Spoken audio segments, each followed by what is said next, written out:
Halo, halo, apa kabar? Assalamualaikum warahmatullahi wabarakatuh. Senang sekali kami bisa kembali menjumpai Anda dalam program Off the Record, membaca berita di balik berita. Dan Alhamdulillah kami masih sehat, jadi kami bisa menemani Anda semua. Saya Hersu Beno Arif. Dan saya Agibeta senang sekali menjumpai Anda sekalian dan semoga semuanya dalam keadaan sehat karena kita akan berbincang ini agak serius kayaknya Mas Oh Hersu ya ya? akhir pekan. Oh ya? Oke, saya membaca di Tempo cukup yang menarik nih Mbak Agi soal Ya. Dol. Kan kita bolak-balik mikir kapan dia itu kok kasusnya apa dilanjut apa enggak ya kasus judal di Kominfo yang sekarang Oh Komdigi iya. Mbak ya kan waktu itu Mhm. kok enggak sudah bergulir ke pengadilan rupanya sudah mulai berlangsung di pengadilan ya Sudah, udah berapa betul. kali sidang Mhm. tanggal berapa sidangnya tanggal Mhm. lupa saya lupa tapi yang jelas sekarang mulai sidang dan ada satu berita yang cukup menarik disebutkan di situ pengakuan dari salah satu bukan pengaku ya ini pengakuannya dari BAP dan kemudian dibacakan Ya. dakwaan oleh jaksa itu disebutkan bahwa eh, ternyata Menteri Budi Ari yang sekarang menjadi menteri itu dia dapat jatah Mbak. Jatahnya cukup paling gede untuk jaga institusi situ sampai 50% itu disebutnya di Ya. situ ya. Nah, ini menarik loh. Ini karena udah sejak lama kan bahwa ini beredar kabar soal keterlibatan Budi Ari bahkan kemudian Ya. itu waktu sempat dikabarkan bahwa akan segera reshuffle pada waktu itu kan Mbak Agi. Mhm. Terus kemudian Ya. juga dikaitkan dengan batalnya deklarasi Projo sebagai ketua umum, Mhm. sebagai partai politik dan sekarang Sampai. partainya katanya yang tadinya mau dibuat partai super terbuka oleh Pak Jokowi kan rencananya Pak Jokowi yang akan jadi ketua umumnya pada waktu itu ya Betul. dikatakan begitu oleh bendaharanya Panel Barus kalau nggak salah yang bicara seperti itu. Ya. Nah, kemudian ternyata Pak Jokowi belakangan ngomong bahwa ide partai super terbuka sudah disamber sama PSI. Pak Jokowi kan pada waktu itu ngomong begitu ya. Berarti kita nyimpulkan, oh ini berarti PSI yang mau digedein. Dan sekarang lagi rame kan Pak Jokowi yang katanya mau dicalonkan juga untuk sebagai ketua umum gitu. Dan ini melalui jadi banyak gimmick-gimmicknya nih. Ini menarik Mbak untuk kita bahas dari sisi aspek politiknya dan nah ini tapi mungkin ini sifatnya spekulatif, kita belum tahu ya. Apakah ini ada Mhm. kaitannya dengan soal pengerahan pasukan TNI untuk menjaga Kejaksaan Agung itu karena mereka punya gawe besar. Ini kan kalau berkaitan dengan Budi Ari kan bagaimanapun ini langsung dia kan orang kepercayaannya Pak Pak Jokowi. Jokowi dan ini adalah relawan terbesarnya ya Mbak Agi ya. Apa itu ada kaitannya gitu ya. Ini kan spekulasinya kita udah bisa menduga-duga kalau ada apa ya kenapa kok bukan kepolisian yang jaga Kejaksaan Agung kan gitu, bukan Kejaksaan Agung sampai Kejati-Kejari Mbak. Saya kemarin sempat ngitung-ngitung loh Mbak Agi itu. Kalau Kejati itu 31 satuan setingkat peleton atau 30 orang gitu ya. Mhm. Dan Mhm. setiap Kejari itu 10 orang Mbak. Saya hitung kemarin Kajati itu ada 31. Berarti kalau kali 30 aja sudah 930 orang kan ya Mbak yang untuk Mhm. personil yang dikerahkan. Kemudian Kejari itu ada Kejari, ada tipe B, terus ada cabang Kejari. Tapi kita atur, kita hitung kira-kira langsung semuanya itu 480-an sekian gitu ya jumlahnya. Jadi saya hitung-hitung plus 2 peleton untuk Kejaksaan Agung itu bisa sampai 6 ribuan personil Mbak. Itu gila banget loh Mbak, itu gede banget itu. Itu sama dengan 2 resimen atau 2 brigade yang masing-masing resimen atau brigadenya itu terdiri dari 2 sampai 3 batalion. Jadi kan ini kayak ini berarti operasi militer selain perang kan ada istilah begitu ya, OMSP yang cukup besar dan waktunya itu panjang banget. Kalau saya baca kan rotasinya setiap bulan gitu ya, sampai waktunya Mhm. belum ditentukan. Sampai kapan kita nggak tahu. Dan kalau Angkatan Darat Mhm. kekurangan katanya disilahkan untuk berkoordinasi dengan TNI Angkatan Darat, TNI Angkatan Laut dan TNI Angkatan Udara. Jadi kita bisa menduga ini ada Betul. rencana besar oleh Pak Prabowo. Nggak mungkin itu inisiatif dari Panglima TNI, Panglima TNI mungkin nggak berani lagi macam-macam setelah kasus Kunto kemarin ya, Legend Kunto yang dibatalkan pencopotannya gitu loh Mbak Agi. Jadi kita bisa menduga-duga bahwa kemungkinan ada kasus-kasus yang gede-gede, yang besar dan itu berkaitan dengan iya kekuasaan yang besar. Nah orang kemudian ingatkan, coba perhatikan kasusnya Budi Ari itu. Ini semua masih dugaan-dugaan, tapi maksud saya gini, rasanya sih kalau disebut bahwa ini adalah bagian dari implementasi Undang-Undang TNI dan kemudian TNI masuk terlampau jauh kedudukan sipil enggak di situ ya Mbak ya. Kalau masuk itu di jabatan, penjabatannya bukan di ngawal di luar pagar gitu ya. Betul, betul, betul. Ya. Hmm. Iya, iya. Kalau seandainya TNI itu masuk ke kejaksaan, tentunya sebagai penjabatnya, apa Siapa? namanya, unitur militer atau apa ya, Jaksa, Mas Dery? Jaksa Agung Jaksa muda bidang militer memang ada bidang gitu. Nah, militer, iya. betul. Dan itu yang memang dimaksudkan kan Hmm. itu Mm-mm. sebagai salah satu penjabat di sana. Hmm. Jadi ini rasanya bukan itu ya. Ini Iya. ibaratnya kalau sebuah keluarga melakukan penjagaan, ini kan Republik Indonesia sebuah keluarga besar. Hmm. Kalau kita ibaratkan analoginya sebuah keluarga kecil atau big family, tidak keluarga kecil ya, keluarga kita ada penjagaan di sini, pasti akan ada hajat besar. Jadi Mm-mm. ada sesuatu yang sedang disiapkan, ada sesuatu yang sedang dibangun, menghadapi sesuatu sebagai antisipasi begitu. Kalau seandainya terjadi pergolakan di sana, kalau seandainya terjadi perlawanan di sana, Mm-mm. atau kalau kita hajat dalam keluarga besar, kalau seandainya nanti diganggu preman, Mm-mm. gimana? Kita harus siap-siap Mm-mm. nih, Ya, kan seperti ya. itu. Mm-mm. Juga kalau seandainya nanti akan ada penyusup atau apa atau ini, jadi supaya semua yang akan berlangsung itu mulus, sesuai dengan target yang ingin dicapai. Saya kira begitu. Jadi ini kenapa sampai ke tingkat yang paling kecil juga dijaga? Iya. Nah, karena bisa saja hajatnya ada di pusat, tapi yang diserang tuh yang di Mm-mm. bawah-bawah. Untuk antisipasi seperti itu juga. Nah, kalau seandainya kita terpisah ya, hubungannya tidak kita pisahkan. Misalnya kita membahas soal Budi Ari. Budi Ari ini memimpin sebuah organisasi besar, ormas besar. Dikatakan ini organisasi relawan Jokowi yang paling besar dibandingkan yang lainnya. Mm-mm. Ya, ya, ya. Salah satunya apa? Salah satunya ketika zaman Jokowi ini masih memerintah, menjadi presiden, bahkan ketika organisasi relawan yang lain, katanya jumlahnya kan ada ribuan organisasi relawan ini di seluruh Indonesia, relawan Jokowi ya, bukan khusus untuk Jokowi saja. Ini ketika mengadakan acara begitu, mereka satu sama lain bergabung mengadakan acara di Jakarta, di GBK. Itu bahkan Projo tidak mau ikut. Kenapa? Karena tidak cukup kalau Projo ikut. Karena Projo ini organisasi yang jauh lebih besar daripada yang lain. Kalau dia mau melakukan acara, misalnya seperti itu, seperti musyawarah apa namanya, musra ya, musyawarah rakyat, Mm. itu yang di apa diselenggarakan di banyak tempat di misalnya Sulawesi Selatan, kemudian di Jakarta sendiri, kemudian di Bandung, di Semarang, di apa dan sebagainya di kota-kota besar. Itu khusus Projo sendiri yang mengadakan itu gitu. Jadi ini organisasi memang kuat sekali Mas Hersu dan pendanaannya saya rasa ini juga kuat sekali. Dia ada di setiap provinsi dan juga hampir seperti partai. Jadi ini sebetulnya kalau dia ingin menjelma sebagai partai, ini secara infrastruktur sudah sangat kuat. Jadi kepengurusannya sampai ke bawah begitu sudah oke begitu ya Dan dari lebih DPD sebenarnya sampai lebih ke bawah. cocok dia di ini ya secara karakter pemilihnya itu ya konstituennya itu lebih cocok dengan Pak Jokowi sebenarnya ketimbang PSI kan Betul. ya bagi kalau PSI Iya, kan betul. perkotaan kan ya gitu. Iya, iya, betul. Ini cermin dari Pak Jokowi dan saya rasa ini memang disiapkan sebetulnya untuk menjadi partainya Pak Jokowi. Tapi ketika kemudian terjadi gonjang-ganjing, masalah judol, tertangkapnya beberapa orang, yang beberapa orang ini adalah pegawai dari Komdiji sendiri. Ketika itu namanya belum Komdiji, sekarang sudah menjadi Komdiji ya. Menkominfo ya dulu. Ya, dulu Menkominfo ini di bawahnya Budi Aristiadi begitu. Dan ini adalah para pegawainya yang tadinya dia mengatakan tidak kenal apa dan sebagainya, tapi ternyata Budi Ari mungkin tidak mengenal, tapi pegawainya mengenal dia. Bagaimana ceritanya begitu kan? Dan kemudian pegawainya ini juga membuktikan Ada bahwa foto-fotonya waktu pernikahan dia hadir, kamu tuh nggak kenal ya Mbak Agi ya.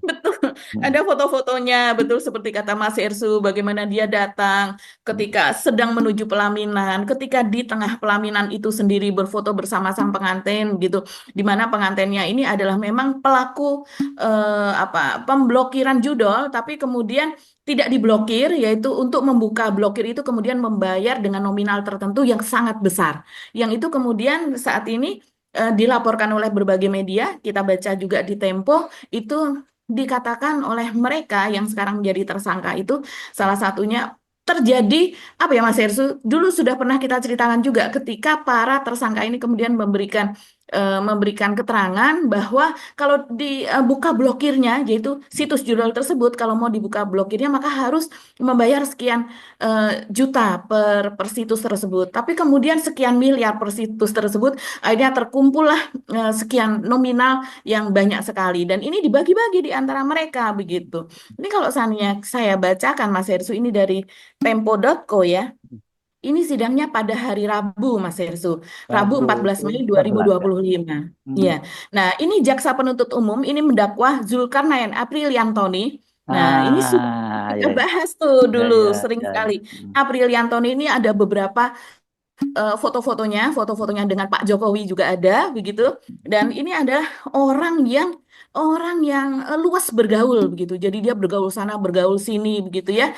Nah, ini eh, Zulkarnain Apriliantoni ini dan Adi Kismanto, Mas Hersu masih ingat si Adi Kismanto ini, Alwin Jabarti Kemas yang waktu itu dituduh sebagai keponakan atau apalah saudaranya Pak Taufik Kemas begitu kan untuk mendegradasi PDIP bahwa ini ada judul ini hubungannya dengan orang-orang PDIP begitu kan.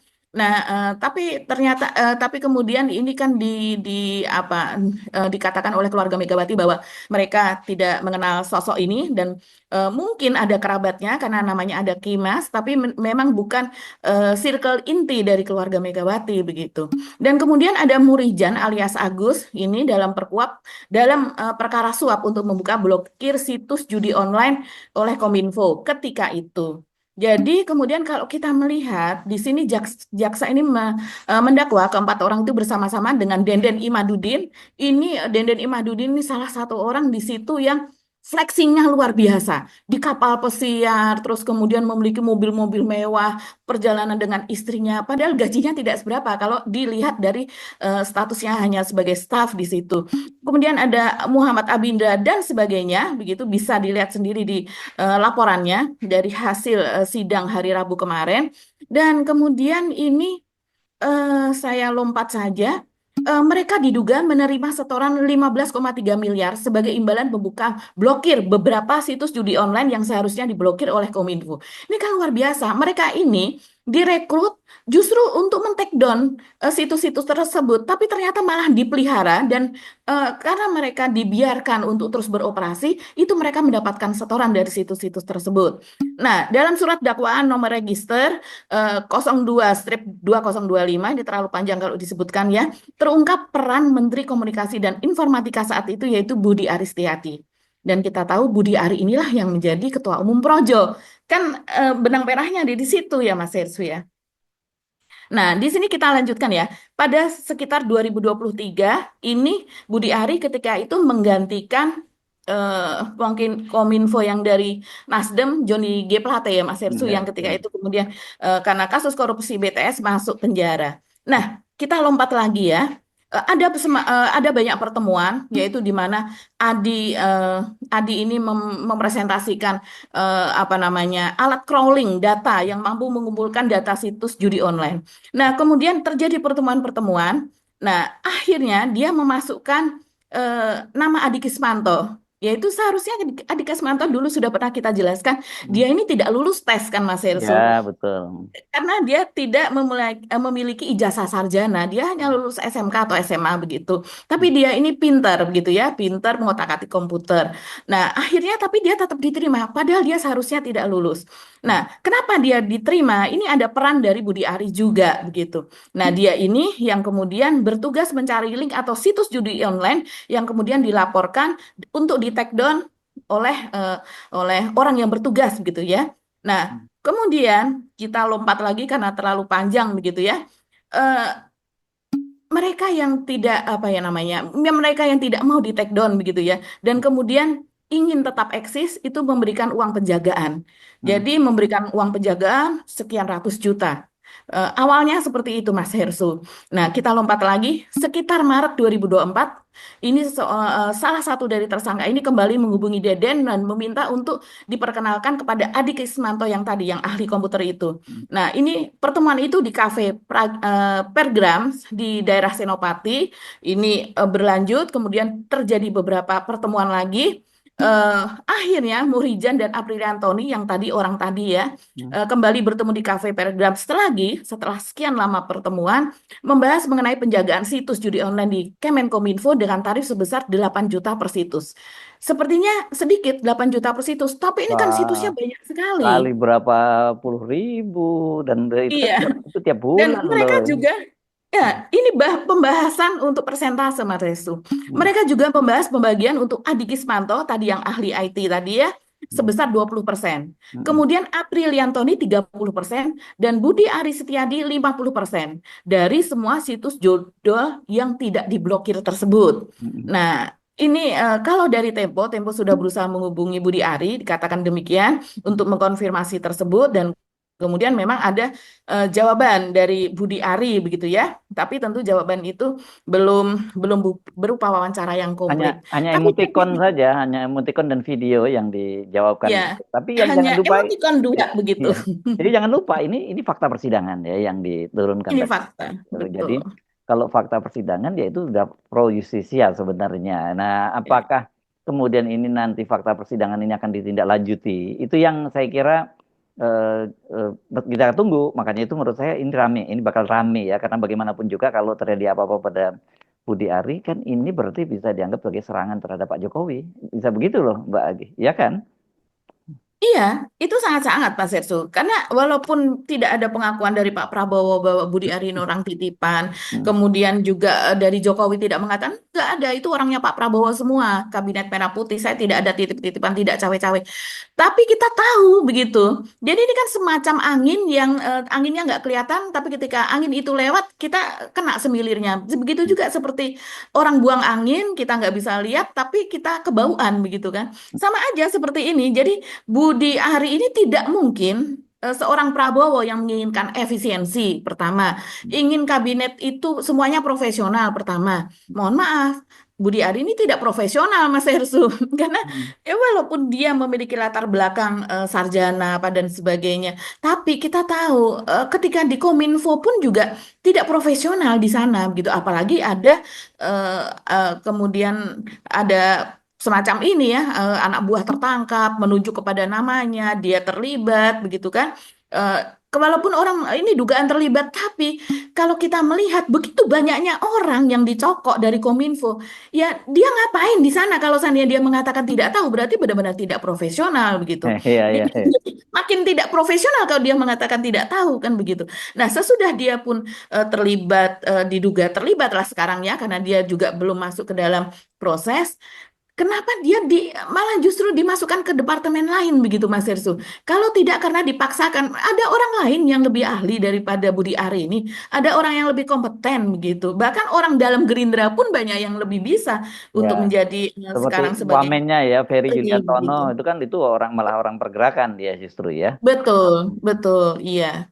Iya, jadi kalau kita melihat ini memang apa seperti gebrakan untuk Jokowi. Jadi orang-orang Jokowi ini mulai satu persatu begitu Mas Nah, Hersu yang selama ini kita kan ini sampai kemana sih kasusnya? Tapi mm, saya tahu kalau saya mendengar bahwa ini terus berproses orang-orang ini dan memang akan segera disidangkan dan ternyata memang pekan ini sudah mulai disidangkan. iya, iya, iya. Dan kalau orangnya Jokowi ini kan sumber daya manusia yang paling banyak yang dimiliki oleh Jokowi ini ada di Projo ini Mas Hersu. Mm, mm. Kalau sumber daya manusianya ini kena, begitu saya bisa bayangkan kemudian relawan-relawan yang lain, organisasi-organisasi relawan yang lain itu pasti akan melihat juga yang besar saja bisa kena, apalagi yang kecil gitu. Iya. Ini menarik, tapi tentu untuk fairnya Pak, sebaiknya Pak Budi Ari mesti menjawab ya, memberikan penjelasan, Betul. jangan hanya Ya. emoticon saja, karena nanti baik nggak seimbang itu. Tapi perlu sekali lagi saya ingatkan tadi itu adalah fakta persidangan, dan kalau fakta persidangan itu biasanya kan itu kan proses tahapannya panjang, mulai dari BAP, kemudian terus Hmm. kemudian diserahkan dari kepolisian ke kejaksaan, dari kejaksaan nanti apakah sudah bisa P21 atau masih P19, kalau masih belum ya dikembalikan lagi ke kepolisian, kan biasanya prosesnya seperti itu ya Mbak kalau kasus-kasus namanya pidana itu. Nah, tapi kalau sudah kemudian muncul di persidangan ya biasanya itu harusnya ditindaklanjuti oleh penyidik. Tapi kan kita tahu bahwa kalau Pak Prabowo dengan Pak Jokowi itu sekarang ini tarik menarik, ya permainannya itu tarik menarik lah. yang paling tentu yang paling kasat mata. Nah, ini itu soal Legend Kunto ya, pemecatan Legend Kunto dari pencopotan dia dari Pangko Ops, tapi Pangko Gabilhan, tapi kemudian dibatalkan lagi. Itu kan yang tampak di permukaan, di belakang layarnya kan itu ceritanya panjang. Belum lagi kalau kita cerita urutan ada peristiwa di apa kehadirannya Pak Tri Sutrisno dalam hal-hal bihalalnya PPAD. Nah, itu ceritanya juga menarik karena Pak Tri Sutrisno kan sebenarnya tadinya rencananya tidak diundang gitu, Mbak. Kan ini kan kelompok-kelompok ini kan sebenarnya mereka gerah dengan manuver dari para purnawirawan yang mengajukan petisi 8 petisi dan kemudian yang ke-8 itu mengkudeta lah gitu ya, memakzulkan Gibran Rakabuming. Nah, mereka ini Hmm, mencoba membuat mendowngrade Pak Tri kan sebenarnya kan eh, betul. dengan menyatakan bahwa yang resmi itu adalah mereka enam itu yang Pepabri, LVRI, PPAD, PPAU dan yang lain-lain itu. Tapi ternyata oleh Pak Prabowo malah ditempatkan dengan tempat duduk yang terhormat, yang tadinya nggak diundang, sekarang malah didudukan tempat terhormat. Kemudian ketika bukan hanya terhormat, ketika Pak Prabowo mau pidato aja, kemudian beliau berbalik badan dan hormat dulu pada Pak Tri. Itu kan sebenarnya Hmm. simbol-simbol politik. Sementara orang-orang seperti Pak Luhut, Pak Agung yang tadinya mau pidato tapi nggak jadi pidato di situ, duduknya jauh di VIP berapa kalau nggak salah VIP 7 atau 8 gitu. Jadi ini menarik loh kalau Anda apa ngerti setting di belakangnya itu behind the scene-nya itu menarik sekali peristiwa ini. Tapi jangan berharap terlampau cepat ya karena memang namanya juga Ya. tarik menarik gitu. Iya, eh, Pak Prabowo sekarang sedang memakan bubur dari tepian gitu dan nggak Ya, ya, ya. kelihatan juga jeruputnya, ngunyahnya juga nggak kelihatan gitu ya. Tapi ini Terasa sih nggak kelihatan tapi lo kok udah mulai habis gitu kan kita kita lihat gitu. Ya. iya, dan kita kita bisa melihat juga begitu banyaknya kasus itu yang pegang itu kejaksaan. Ini Mm-mm. apakah ada transaksi dengan KPK atau bagaimana begitu? Karena Ya. KPK itu kalau kita melihat seperti apa Ya. kalau kita bertanya Eh, apa kasus remah KPK? Ya remah-remah makin ya. hanya hasto Hmm. saja. Ya. Iya, Enggak, justru yang yang menarik ini Mbak, justru yang menarik adalah ini ada berita juga KPK Mhm, itu sekarang digugat oleh mhm, nama lembaganya betul. LSM atau apa gitu ya berkaitan dengan Mhm, kenapa kasusnya Menteri Agama Yakul Kolil Komas itu mhm. nggak dilanjutkan oleh KPK gitu. Jadi mau ini tanggal tanggal 20 ini gugatannya ya akan dilakukan ini semacam apa gugatan pra peradilan ya kalau begini ya mungkin Iya. prosesnya sebutnya. Mhm. Jadi menarik kasus Yakul. Mau nggak mau kita pasti ngomongin Pak Jokowi lagi itu kalau soal Yakul. Bagaimana Iya, ingat ketika masa terakhir masa jabatannya dia diperintahkan untuk keliling dunia untuk menghindari pansus DPR. haji DPR ya pansus di DPR. Jadi ini seru ini Mbak Agi. Iya, iya. Ini saya buka beritanya Mas Hersu. Jadi yang Mm-mm. menggugat adalah Aliansi Rakyat untuk Keadilan dan Kesejahteraan Indonesia atau disingkat ARUKI, Mm-mm. yaitu menggugat KPK ke Pengadilan Negeri Jakarta Selatan, yaitu karena dinilai menghentikan penyidikan dugaan korupsi dalam penyelenggaraan haji yang diduga melibatkan mantan Menteri Agama Yakut Khalil Qomas, yang ini saya tambahkan sendiri, yang sekarang menghilang tidak tampak batang Ya, hidungnya walaupun ada acara-acara besar di PBNU. ya. Bahkan Jadi ini orang-orang NU sendiri lagi mencari-cari orang seperti siapa Gus betul. Nuril, Gus segala macam tuh cari ayo pulang ke Indonesia. Tapi beberapa waktu lalu sempat kok dia muncul di beberapa event sempat dia muncul udah mulai muncul Mbak gitu. Iya, iya. Eh, Mungkin kalau sekarang digugat mungkin menghilang lagi Mas Ersu. Iya, Kasihan. iya, iya. Iya. Kasihan betul, sudah mulai PD nih, udah kayaknya udah nggak ada yang nyari-nyari Ya. saya, kemudian muncul. Tiba-tiba digugat lagi di KPK, tapi ini memang betul, ini kasus ini harus berjalan. Iya, peristiwa Jakut itu kejadiannya memang zolim betul ya Mas Ersu ya. Jadi Hmm. kalau kita masih ingat ada 20.000 kuota tambahan kan ketika itu ya dari Arab Saudi begitu yang dimintakan Ya itu dari karena Pangeran ya dari Pangeran Muhammad bin Salman dan itu sebenarnya diberikan kepada Pak Jokowi untuk mengurangi antrian haji reguler kan begitu Mbak Agi. betul. Hmm. Iya, Hmm. karena Pak Jokowi ketika itu mengatakan bahwa antrian haji reguler itu mencapai 40 tahun lebih masa tunggunya begitu. Ini kan Hmm. luar biasa sekali yang di Hmm. mana pihak Saudi tidak mengetahui hal tersebut sehingga kemudian mereka memberikan tambahan. Dan tambahan ini pada tahun 2023 sudah dibicarakan dari pihak Kementerian Agama dengan Komisi 8 sebagai Hmm. partnernya begitu. Dan sudah disepakati itu nanti nanti akan masuk ke dalam kuota haji reguler yang ketika itu sebanyak 241.000. Tapi ternyata kemudian 20.000 ini dibagi menjadi dua, yang 10.000 untuk reguler dan kemudian sisanya itu untuk haji khusus yang dimana dijual tuh pasti mahal sekali kan Mas Mahal Hersu. banget, apalagi kalau masuk Banget. furoda itu. Kalau furoda itu bisa bahkan bisa sampai ada yang berani bayar 1 miliar lah kalau furoda itu. Ratusan juta Ya, furoda ketika itu. itu Iya. terungkap, Mas Mm, Ersu, mm, ketika ada mm, pansus itu kan kemudian terungkap mm. dokumen gitu, ada yang kemudian memberikan pernyataan, kesaksian begitu. Harganya dikatakan itu di atas 300 juta, ada yang sampai 500 juta. Bahkan ada yang mengungkap, tapi saya tidak tahu apakah ini kemudian ditelusuri atau tidak, itu yang sekitar 1 miliar begitu. Mm, mm. Karena memang mereka kalau yang punya uang ya untuk apalagi memang uangnya ada begitu kan. Sementara juga ada juga yang mengatakan bahwa itu seperti ditakut-takuti begitu Mas Hersu. Kalau tidak berani membayar segitu ya kemudian nanti harus menjalani masa tunggu yang lebih lama lagi. Padahal mereka kebanyakan kan kalau yang punya uang kalau bisa sekarang ya kapan lagi begitu. Jadi ini memang zolim betul karena mereka yang sudah menunggu sekian lama ya seharusnya dapat, antrian berkurang sehingga malah justru tidak mendapatkan kuota tersebut. Nah, ini kemudian Yakut lari begitu ya istilahnya. Kita bisa katakan lari lah karena memang seharusnya hanya bertugas di luar negeri itu hanya berapa lama kan biasanya kalau menteri ini kalau pergi ke luar negeri harus atas izin presiden loh. Oh Dan iya. kenapa Pak Jokowi bisa membiarkan dia dari Eropa kemudian yang tidak ada rencana ke Jepang kemudian kembali lagi kemana begitu dan nggak pulang-pulang dan ternyata ini hanya menunggu masa kerja pansus itu selesai, Mm. apa masa kerja DPR itu selesai sehingga dia tidak bisa selesai, tidak dipansuskan, tidak harusnya dia datang ke DPR begitu sehingga dia mangkir begitu kan dan sampai sekarang tidak dilanjutkan oleh DPR yang berikutnya. Iyalah, Masalahnya nah, demikian. iya. Dan bahkan bukan hanya dia ngilangnya itu sampai ketika pemerintahan berakhir kan dia juga ngilang juga kan gitu. Bahkan yang saya terkejut itu bukan hanya publik tapi kalangan Nahdliyin sendiri, kalangan NU sendiri juga nyari-nyari yang karena mereka merasa dapat kena getahnya kan gitu ya warga Nahdliyin Betul. gitu. Betul. Dan yang dipertanyakan juga uang itu sampai kemana? Mas Irsu bayangkan ada ribuan, taruhlah misalnya ada 10.000, kemudian dikalikan sekian ratus juta. Itu jumlah yang sangat-sangat besar sekali begitu. Saya lupa ya, Berhentinya, dari 8 kan tadinya 10.000 itu memang ada untuk ONH plus itu kan berapa 1.800 atau 1.600 saya lupa tapi saya kemudian iya. ternyata itu Mm-mm. dibagi dua jadi 10.000 kan itu ya 10.000 untuk ONH plus dan kemudian 10.000 untuk haji haji yang biasa kan ya tinggal selisihnya kalau nggak salah 8.600-an begitu ya apa 8.400 Delapan kan ribu empat ratus. 8.400 bayangkan Mbak yang jadi dia jatahnya harusnya cuma 1.600 kan kemudian jadi ditambah 10.000 kan berarti ada tambahan 8.400 ya bancaan Mbak 8.400 itu gitu loh. Iya, dan alirannya sampai kemana kalau seandainya seorang menteri gitu Hmm. membuat kebijakan sendiri yang seperti itu, yang di mana DPR juga tidak tahu, Hmm. dan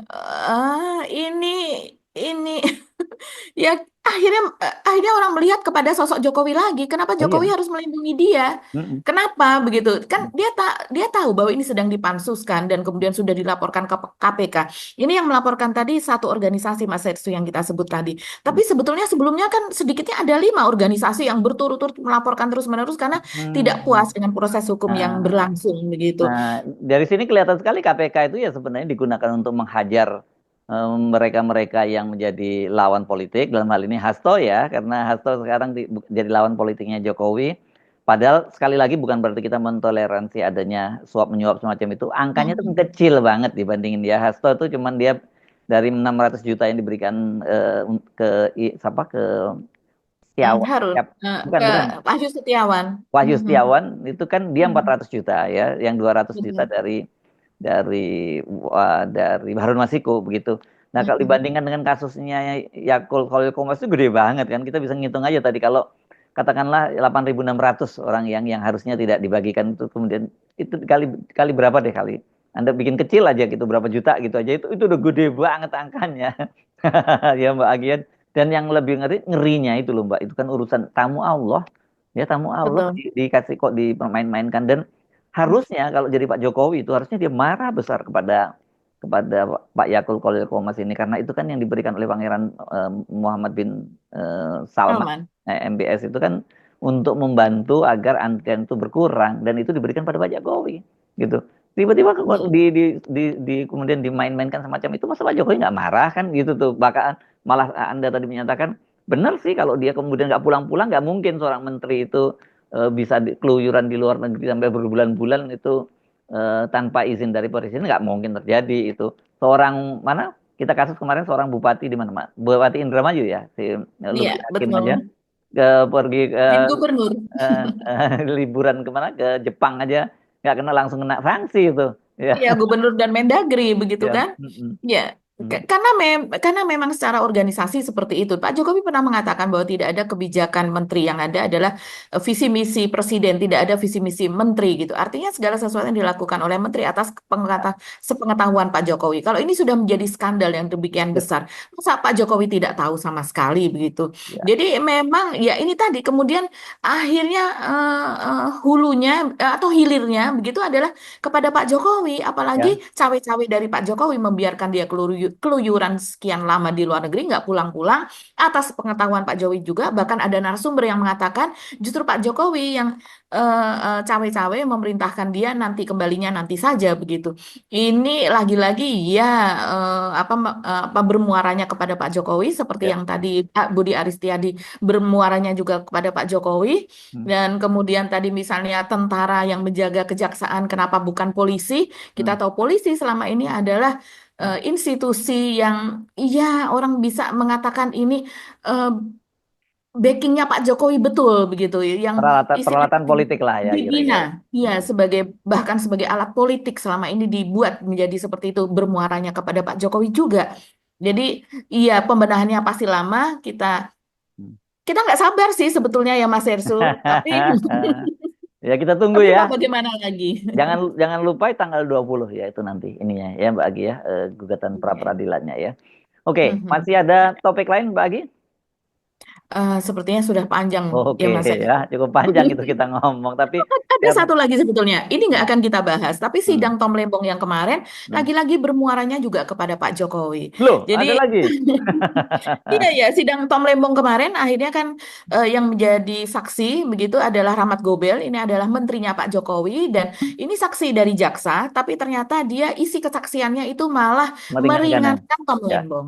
Ya saya itu, yang ingat dia itu ya. mengatakan, Pak Rahmat Gobel ini nggak lama dia jadi menteri di iya eranya Pak Jokowi betul. karena dia langsung dicopot karena dia pada waktu itu cukup keras ya ngelawan misalnya termasuk dia soal minuman keras di apa di Mm. minimat minimat yang dia turunkan dan sebagainya dan sebagainya. Jadi ya ini menteri bener lah pada waktu itu yang mungkin nggak lama kemudian dicopot gitu ya Mbak Agi ya. Iya, dan digantikan dengan Tom Lembong. Tom Lembong juga hanya 1 tahun, tapi direshuffle, tapi ya dipindahkan menjadi Menteri Ya, Investasi. ya, Yang ya. jelas pada kesaksian tersebut, Rahmat Gobel mengatakan bahwa memang tidak ada aturan yang melarang untuk impor gula mentah, begitu. Yes. Gula dalam bukan gula putih. Jadi dibolehkan saja begitu, dan menteri-menteri yang lain itu juga melakukannya. Jadi kita Ya, lihat ini ya, siapa yang bermain di balik ya, ini, ya, begitu ya, ya. kan? Oke, dan Bukti Tom nggak Lembong ada, ya. aliran dana tidak ada, begitu. Makanya Tom Lembong bilang terima kasih gitu ya pada Pak Rahmat Gobel. Ya, oke. Lagi kita Oke. ketemu lagi insya Allah besok ya. Kami mohon Mhm. pamit. Saya Hersubun Arif. Dan saya Gibeta, terima kasih atas perhatian teman-teman semua. Tetap salam akal sehat. Waalaikumsalam Wassalamualaikum warahmatullahi wabarakatuh. warahmatullahi wabarakatuh.